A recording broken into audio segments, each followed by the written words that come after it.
दोस्तों, यह कहानी है एक 16 साल की विधवा स्त्री और एक रहस्यमय घोड़े की।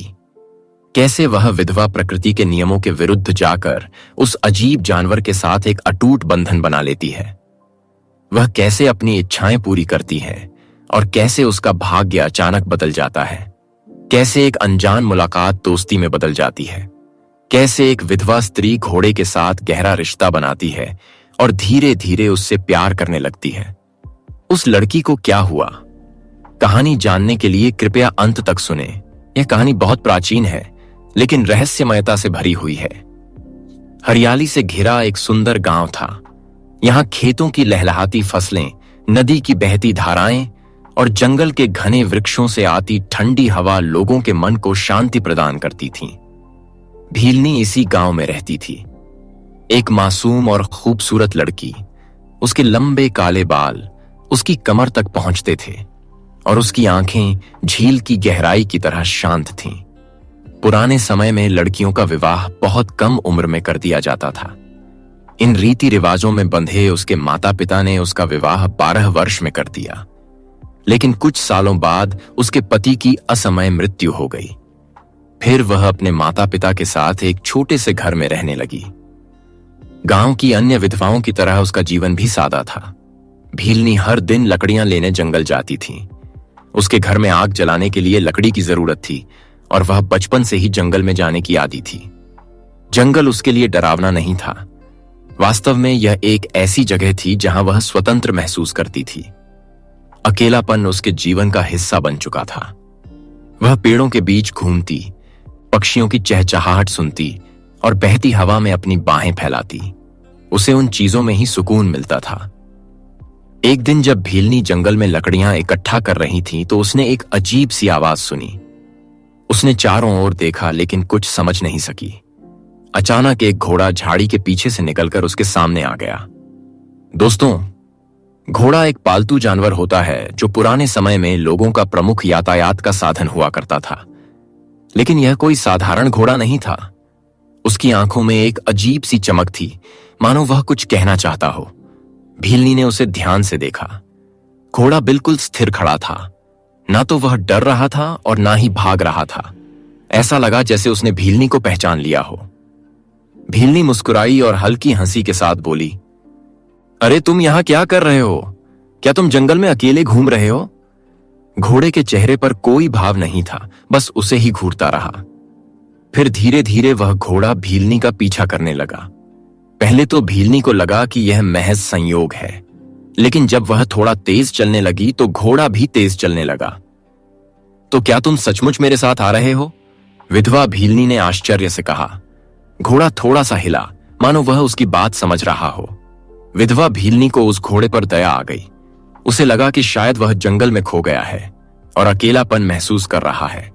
उसने धीरे से घोड़े के सिर पर हाथ फेरा और मुस्कुराते हुए कहा, ठीक है, अगर तुम मेरे साथ रहना चाहते हो तो रहो, लेकिन तुम्हें मेरी ये लकड़ियां मेरे घर ले चलनी होंगी। क्या तुम मेरी मदद करोगे? घोड़ा फिर धीमी आवाज में हिला और जैसे ही भीलनी ने लकड़ियों का गट्ठर उठाया, घोड़ा आगे बढ़कर उसके पास खड़ा हो गया। भीलनी को एक विचार आया। उसने धीरे से लकड़ियों का गट्ठर घोड़े की पीठ पर रख दिया। घोड़ा एक क्षण के लिए रुका, लेकिन फिर बिना किसी शिकायत के सीधा खड़ा हो गया। भीलनी मुस्कुराई, वाह, तुम सचमुच बहुत बुद्धिमान हो। इस तरह भीलनी और घोड़े की दोस्ती शुरू हुई। अब वह रोज जंगल जाती और घोड़ा भी उसके साथ होता। वह उसे लकड़ियां उठाने में मदद करता और कभी कभी झाड़ियों के बीच से रास्ता दिखाता। धीरे धीरे भीलनी को इस घोड़े से लगाव हो गया। वह उसको सिर्फ एक जानवर नहीं बल्कि अपना दोस्त मानने लगी।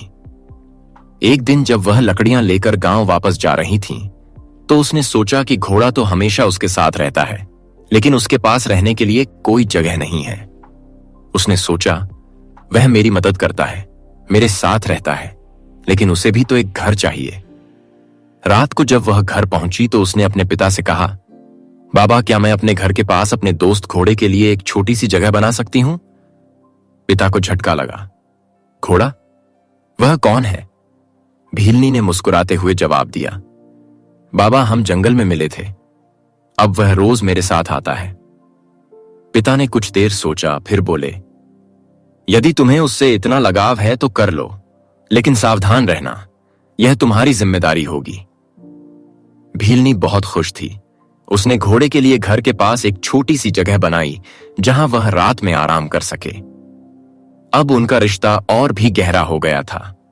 एक दिन घोड़े ने अजीब व्यवहार करना शुरू कर दिया। जंगल में जाते ही वह दूसरी दिशा में चलने लगा और बार बार भीलनी को संकेत देने लगा कि वह उसके पीछे आए। आज तुम्हें क्या हुआ?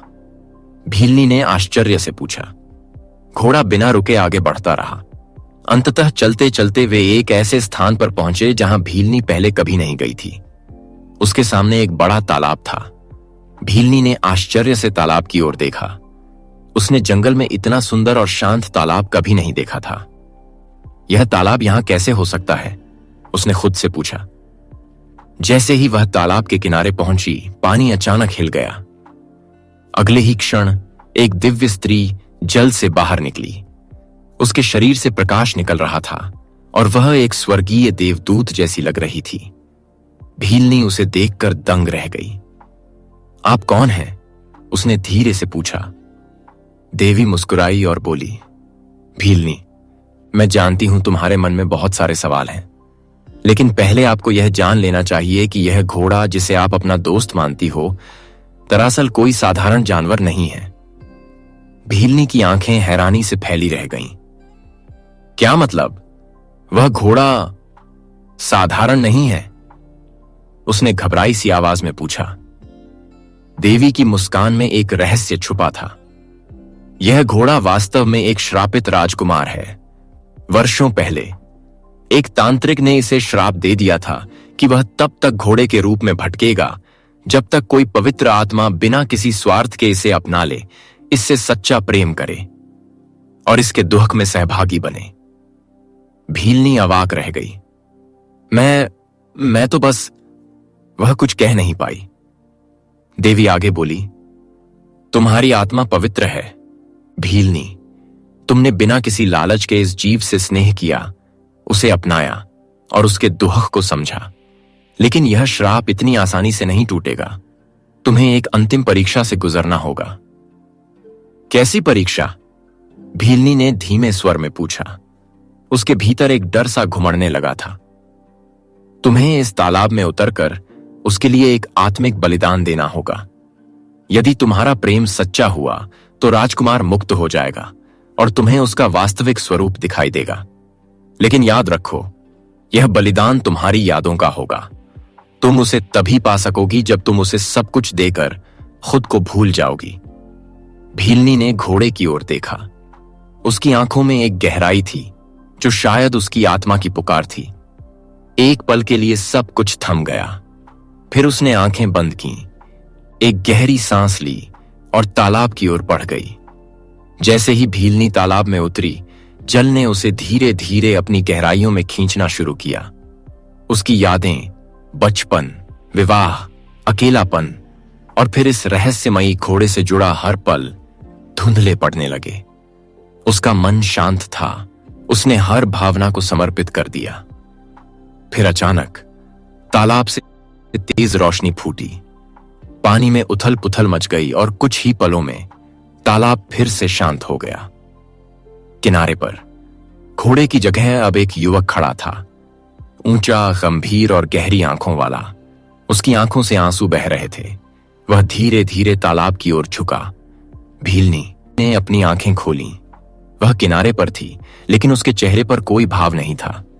वह युवक के चेहरे को देख रही थी, लेकिन पहचान नहीं पा रही थी। क्या तुम मुझे पहचानती हो? उसने पूछा। भीलनी ने सिर हिलाया। नहीं, लेकिन तुम्हारी आंखें बहुत शांत हैं, जैसे मैंने इन्हें कहीं देखा हो। राजकुमार की आंखें भीग गईं। तुमने अपने प्रेम से मुझे मुक्त किया, लेकिन उसकी कीमत अपनी यादों से चुकाई। तभी देवी पुनः प्रकट हुई।